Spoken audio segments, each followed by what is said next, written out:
Commentaire de Charles Andrew Coates, sur le livre du Cantique des Cantiques.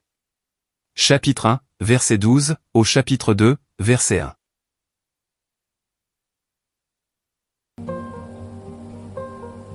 Pendant que le roi est à table, mon art exhale son odeur.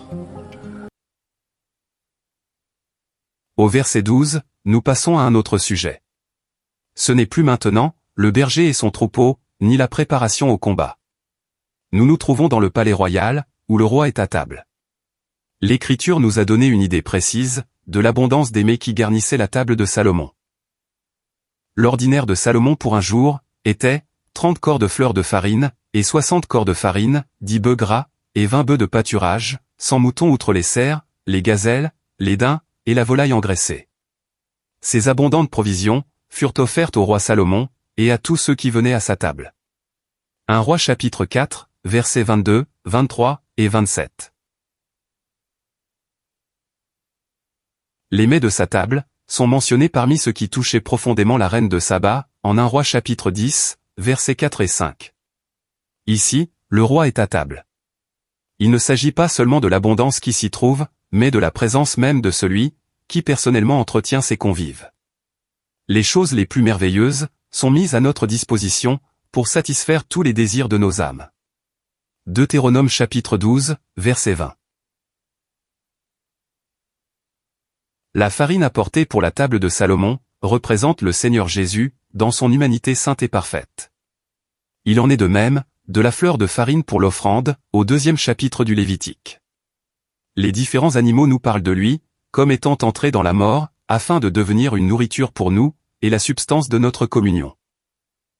Nous avons ici quelque chose du caractère du sacrifice de prospérité, du Lévitique chapitre 3, bien que ces animaux ne soient pas envisagés, comme offerts à Dieu sur l'autel, mais plutôt comme nourriture de la table du roi. La mort de Christ a une immense valeur de sacrifice pour Dieu, mais elle est en même temps, une nourriture spirituelle pour les saints, qui en y participant, sont en communion les uns avec les autres. La table du Seigneur indique, comment ce que le Seigneur pourvoit, fait le sujet de la communion des saints. 1 Corinthiens chapitre 10, versets 15 à 22. La table du Seigneur, porte avec elle la pensée de la communion, avec tout ce que la mort du Seigneur a rendu accessible. L'homme du monde, n'a aucun goût pour les mets de cette table, car ils sont tous d'un ordre spirituel. Mais pour ceux qui aiment le Seigneur Jésus, avec droiture et en pureté, ils sont des plus attrayants. Mais ce qui nous occupe ici, c'est que le roi est à sa table, et l'appréciation de l'épouse envers lui, assise à son côté. C'est lui-même, qu'elle a devant elle. Le riche approvisionnement de la table, est directement lié, à celui à qui elle appartient. C'est lui qui engage chaque cœur. Ce ne sont pas les bénédictions, ou la satisfaction des désirs de l'âme, ou même la communion de ceux qui sont assis à table, qui produisent chez l'épouse, la manifestation du parfum de son art. Mais c'est bien plutôt le fait, que le roi est à table. La bénédiction et la communion sont très douces. Mais c'est lorsque le Seigneur prend sa place dans nos cœurs, que se dégage le parfum. Nous n'avons pas seulement une coupe et une table, qui diffèrent totalement en caractère, de toute autre coupe ou de toute autre table, mais qui sont pour nos cœurs, l'appel le plus puissant, car elles sont la coupe du Seigneur, la table du Seigneur. La communion ne trouve son vrai caractère, que lorsque nos cœurs la lient, avec lui-même d'une manière vivante. Il préside sa table, et y administre ses bontés. Lorsque nous connaissons le Seigneur dans cette position, notre cœur exhale son parfum. Cela ne se réalise pas seulement, lorsque nous sommes réunis en assemblée, mais se lie au fait, que le Seigneur a sa place en rapport avec tout ce qui constitue la communion chrétienne. Cette place distincte et prééminente, engage nos cœurs, et provoque le parfum. Le nard de l'assemblée, est l'odeur de Christ, répandue par des myriades de cœurs, tandis qu'ils reconnaissent et apprécient sa place glorieuse et suprême, dans l'administration de tout ce fruit de l'amour divin, qui constitue aujourd'hui, la substance de la communion des saints. Il ne peut être connu, sans qu'il y ait l'ardent désir de s'assembler, et de se joindre à ceux qui le connaissent aussi. La connaissance de la place du Seigneur, en rapport avec la communion, lie nos cœurs ensemble, pour la séparation de ce qui est du monde. Cela demeure vrai en tout temps, pas seulement lorsque nous nous trouvons réunis. Ce lien précieux amène les saints à se rassembler, chaque fois que l'occasion s'en présente, et particulièrement pour participer à la scène du Seigneur. Le roi à la table indique la suprématie du Seigneur, en pourvoyant à tout pour ses bien-aimés. Il est leur portion et leur joie. Mais c'est en devenant homme, et en mourant sur la croix, qu'il s'est acquis cela. Comment pourrions-nous le connaître en affection, sans que le parfum de son nom et de sa personne s'exhale de nos cœurs? La table de Salomon aura sa contrepartie, dans la table du roi, à laquelle ses disciples mangeront et boiront dans le royaume. Luc chapitre 22, verset 30. Mais il existe déjà un équivalent, pour le temps actuel. En 1 Corinthiens chapitre 10, la table du Seigneur est en opposition à celle des démons. Nous avons la pensée d'une communion, qui satisfait d'une manière spirituelle et pleinement, en contraste avec tout ce qui dans le monde, fait appel à la convoitise des hommes. Elle est pourvue de biens spirituels, établis en Christ, et rendus accessibles par sa mort. Comme participants à la table du Seigneur, nous avons part à une joie, et à une satisfaction, qui sont entièrement en dehors du cours de ce monde. Les saints sont ainsi unis en esprit et en affection, par des joies spirituelles et communes, et se distinguent de ce monde mauvais, par la nature même de ces joies. Les personnes qui ont des intérêts communs, même dans le monde, sont heureuses de se rencontrer. Mais aucun lien n'est comparable à celui qui unit ensemble ceux qui participent à la table du Seigneur. Toutefois, ce que nous avons en évidence dans ce passage, n'est ni la richesse des provisions de la table du roi, ni la communion de ceux qui y ont part, mais bien la personne merveilleuse, à laquelle appartient cette table. Voir cette personne suprême, dans l'administration des richesses divines, éveille dans le cœur de ceux qui l'aiment, une profonde reconnaissance, que leur nard en répand son parfum. Ainsi en fut-il de la femme, qui brisa son vase d'albâtre, pour en répandre le nard pur de très grand prix. Si c'est ainsi que nous considérons le Seigneur, combien nous serons vigilants, à l'égard de tout lien ou association, avec ce qui est sous l'influence du mal. Cela nous conduira, au maintien de conditions saintes. Le Seigneur n'est pas encore à table publiquement, dans son royaume. Mais dans les affections des saints, il est connu comme ayant actuellement une table, de laquelle ils sont participants. Le Cantique des Cantiques indique une connaissance de lui, et une intimité d'affection, dont nous pouvons jouir, avant que le royaume soit publiquement manifesté. Il ne vise pas les conditions millénaires, mais l'intimité dans laquelle le résidu d'Israël entrera, avant que le Seigneur apparaisse. Il décrit ce qui peut être connu spirituellement, avant sa venue. C'est pourquoi, les expériences décrites dans ce livre, sont en étroite analogie, avec celles des saints actuellement.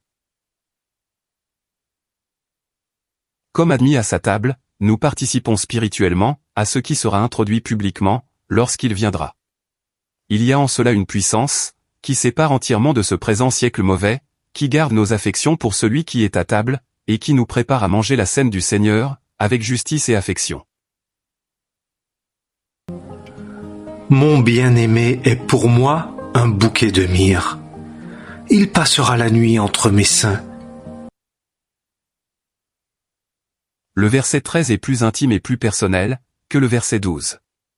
Mon bien-aimé est pour moi, un bouquet de myrrhe. Il passera la nuit entre mes seins. La pensée du roi à table, est beaucoup plus générale, mais celle d'un bouquet de myrrhe entre les seins, indique combien il est aimé, dans le secret de l'affection personnelle. Pendant la nuit de son rejet sur la terre, il repose dans les affections de son épouse, avec le parfum de son amour souffrant. Nous avons ici l'état du cœur, qui apprécie pleinement la scène. La myrrhe dans les Écritures, nous parle d'un Christ souffrant. Du vin mixtionné de myrrhe, lui fut offert sur lieu de la crucifixion, en Marc chapitre 15, verset 23. Et Nicodème apporta une mixtion de myrrhe et d'aloès, pour préparer son corps à la sépulture, en Jean chapitre 19, verset 39. Nous devrions chérir plus abondamment, l'appréciation d'un Christ souffrant dans ses activités d'amour infini. Il se peut que nous entendions souvent parler de lui, ou même que nous parlions de lui de cette manière, mais ce qui importe, c'est que notre cœur soit ouvert pour l'aimer plus ardemment, dans ce caractère béni. Rien d'autre ne peut attendrir, et soumettre nos cœurs, avec une telle ferveur. Ni la gloire publique, ni la gloire administrative possédée par Christ, ou qu'il possédera, ne peuvent toucher le cœur, comme les souffrances que son amour a endurées, et qui par elles, s'est exprimé à nous. Ceux qui le connaîtront comme roi de gloire dans le millénium, n'oublieront jamais, que son titre royal fut écrit sur la croix. Rien n'éloigne la pensée de la propre volonté, et de la satisfaction personnelle, comme la contemplation d'un Christ souffrant. Son effet est plus profond et plus bouleversant que toute autre chose. Dans la scène du Seigneur, nous nous souvenons de lui, comme de celui qui souffrit en amour, pour atteindre un but qui n'aurait jamais pu l'être autrement. À n'importe quel degré de souffrance, son corps fut toujours voué à la volonté de Dieu, au sein, à l'Assemblée, à Israël. Son sang fut répandu, sa vie fut livrée, afin que l'amour divin puisse être connu. Son amour pour chaque saint individuellement, ainsi que pour l'Assemblée, est connu, parce qu'il a souffert dans un dévouement parfait.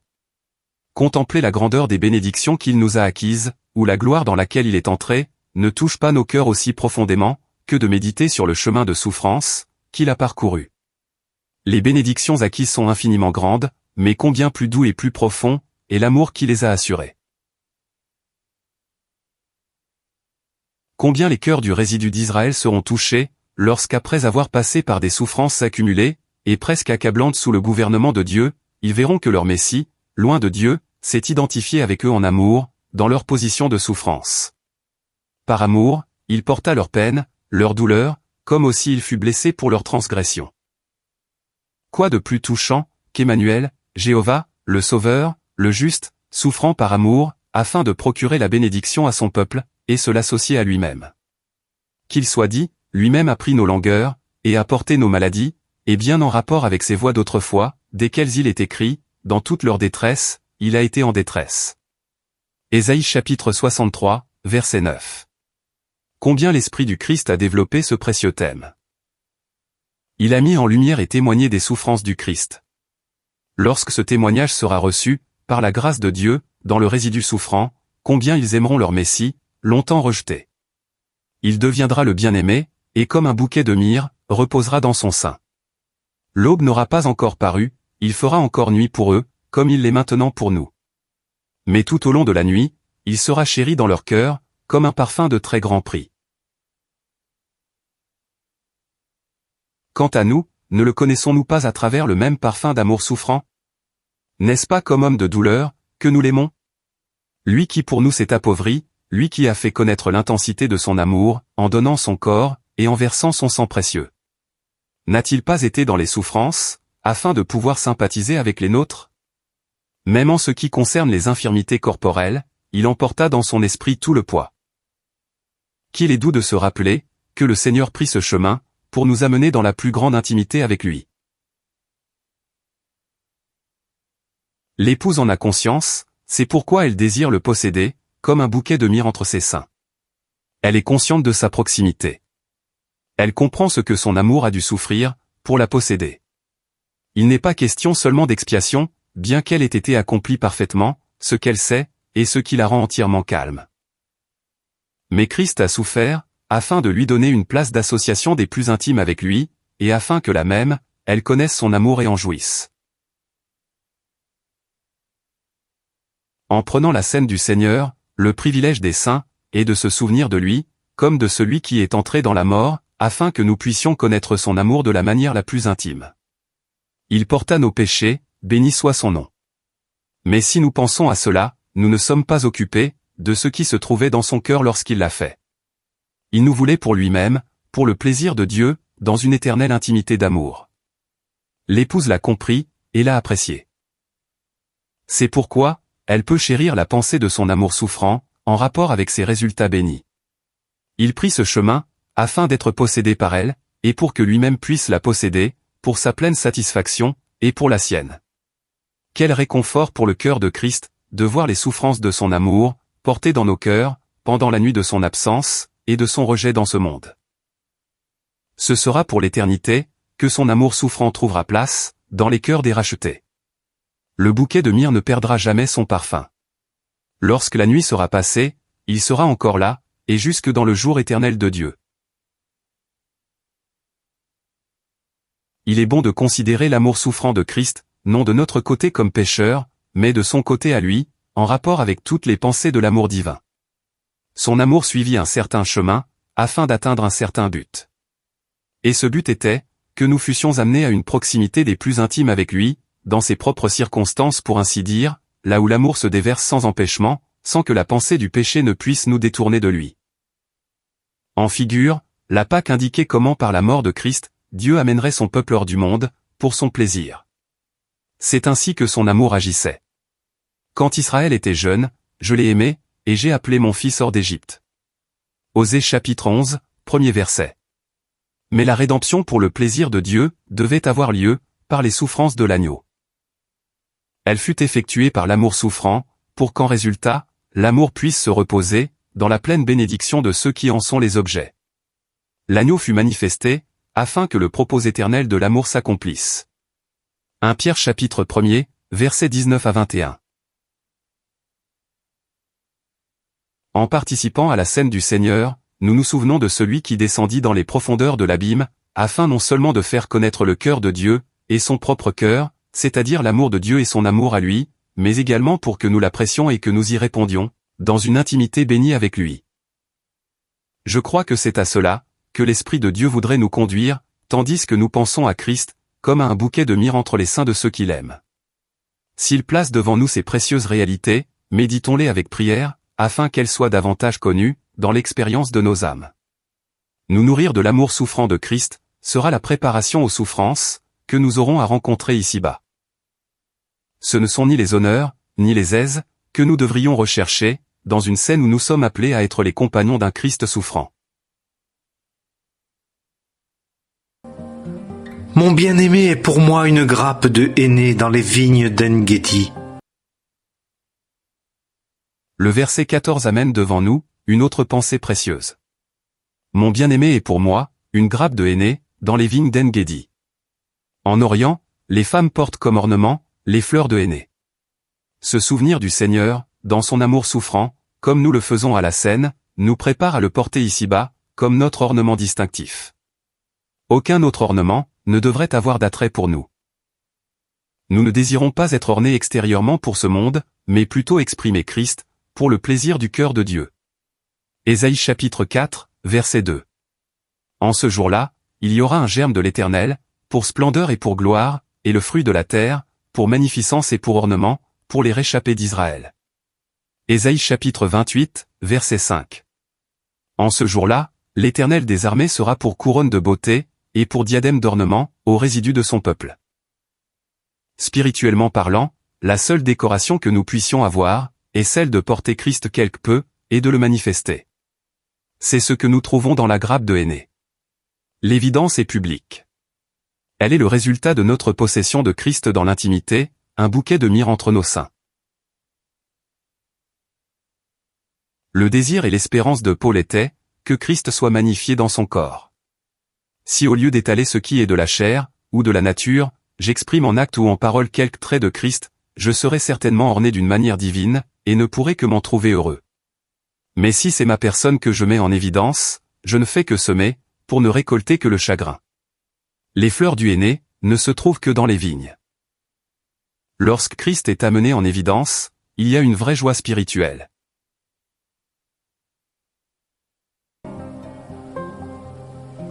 Voici, tu es belle, mon ami. Voici, tu es belle. Tes yeux sont des colombes.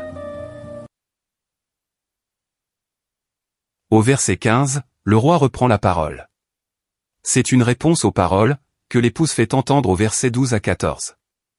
Nous avons déjà remarqué, que dans ce livre, le roi ne parle de son amour, que lorsque l'épouse a exprimé le sien. Ce côté n'est pas celui de l'Évangile. Ce n'est pas, nous l'aimons, parce que lui nous a aimés le premier. Mais plutôt, j'aime ceux qui m'aiment. Des traits affectueux, des traits spirituels apparaissent chez l'épouse. C'est alors qu'il répond d'une manière qui montre, combien il apprécie ce qu'il voit en elle. Aussi dit-il ici, voici tu es belle mon ami. Voici tu es belle. Tes yeux sont des colombes. La première fois qu'il lui parle, c'est pour diriger ses pas vers les traces du troupeau, et montrer qu'il tient compte de sa capacité, à surmonter les ennemis. Mais maintenant, nous avons ce qu'elle est pour lui.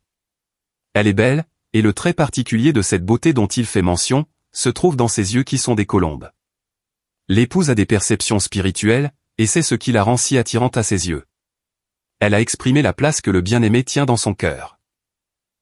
C'est pourquoi, elle est si belle à ses yeux. Notre beauté aux yeux du Christ réside dans l'appréciation que nous avons de lui. C'est ce qui distingue ces saints de tous les autres.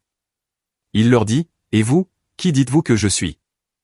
Et Simon-Pierre répondant, dit, « Tu es le Christ, le Fils du Dieu vivant. » Matthieu chapitre 16, versets 15 et 16.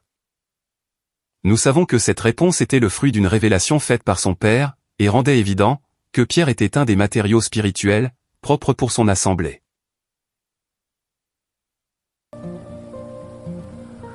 Voici, tu es beau, mon bien-aimé. Oui, tu es agréable. Oui, notre lit est verdoyant. Les solives de nos maisons sont des cèdres, nos lambris des cyprès.